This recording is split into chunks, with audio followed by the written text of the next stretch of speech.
मेरा नाम रणविजय बादल है।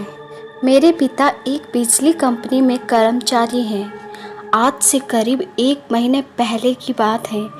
माँ ने मुझे मंडी जाकर सब्जी लाने को कहा। मैं अपना काम निपटा कर बाजार की ओर जाने लगा। तभी अचानक मुझे जोर जोर से एक कुत्ते के रोने की आवाज़ आने लगी।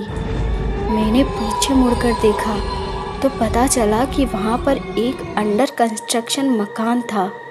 मुझे लगा कि भूख के मारे कुत्ता रो रहा होगा, इसलिए सब्जी लेकर आते वक्त मैं पार्ले बिस्कुट का पैकेट लेकर उस मकान की ओर जाने लगा ताकि उस कुत्ते को कुछ खिला सकूं। अभी मैं मकान के दरवाजे तक पहुंचा तो और ज़ोर ज़ोर से कुत्ता रोने लगा।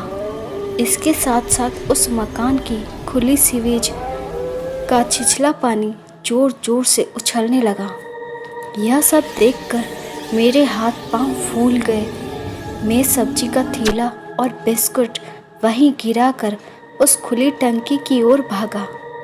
मुझे लगा कहीं पानी भरी टंकी में कुत्ता डूब रहा होगा, लेकिन जब मैंने वहां अंदर झांका तो मेरी रूह कांप गई।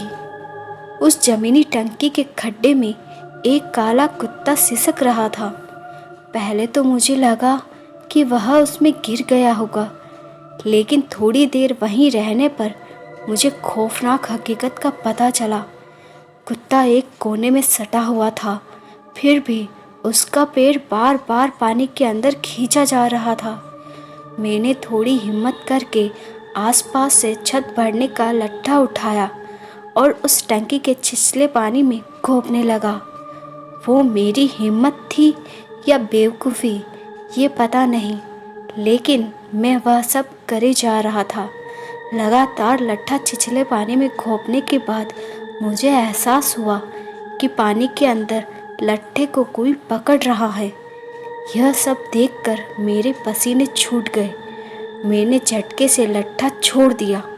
फिर अचानक एक भयानक गुर्राहट वाली चीख सुनी। उसी वक्त मेरी नज़रों के सामने वह डरा हुआ कुत्ता छिछले पानी के नीचे खिंच गया और दूसरे ही पल में मेरे सामने उस कुत्ते का कटा हुआ मुंड पानी में तैरने लगा। यह सब देखकर मैं फौरन वहां से भागा और नाके पर जाकर जोर जोर से चीखने लगा। लोग इकट्ठा हुए। मैं सबको लेकर उस टंकी के पास गया। वहां पर जाकर देखा तो कुछ भी नहीं बचा था। शायद उस अनजान शक्ति ने कुत्ते का मुंड भी चबा लिया होगा। मैं उस वक्त कुछ भी साबित नहीं कर पाया। लोगों ने मेरा खूब मजाक उड़ाया। फिर भी मैं घर चला आया। उस खौफनाक किस्से के बारे में बात करते हुए आज भी मेरे रोंगटे खड़े हो जाते हैं। कोई माने या ना माने, मुझे पक्का यकीन है कि उस खड्डे में कोई भयानक शक्ति मौजूद है। मुझे इस बात पर और पक्का यकीन तब हुआ जब मैंने वहाँ एक मजदूर की मौत की खबर सुनी।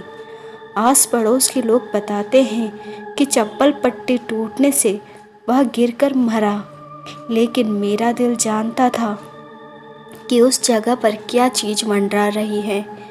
कहा जा रहा है कि उस मजदूर का एक्सीडेंट होने के बाद वह उसी खुले हुए सीवेज खड्डे में गिरा था जहां मैंने वह दिल दहला देने वाला मंजर देखा था। मुझे एक बात बहुत परेशान करती है, जब वह मकान बन जाएगा तो वहाँ रहने वाले लोगों की क्या हालत होगी। मैंने अपने बुरे अनुभव की बात फैलाना शुरू किया तो मेरे घर पर ही मुसीबत आन पड़ी। उस मकान का बिल्डर घर पर आ धमका और फिर मकान को बदनाम करने की शिकायत मेरे पापा से करने लगा। उस किस्से की वजह से पापा ने पहली बार मुझ पर हाथ उठाया। अब मैं घर पर रहना नहीं चाहता था, इसीलिए मैंने हॉस्टल ले लिया।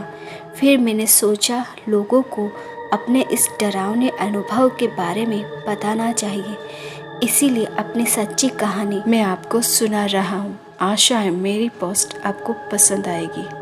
धन्यवाद।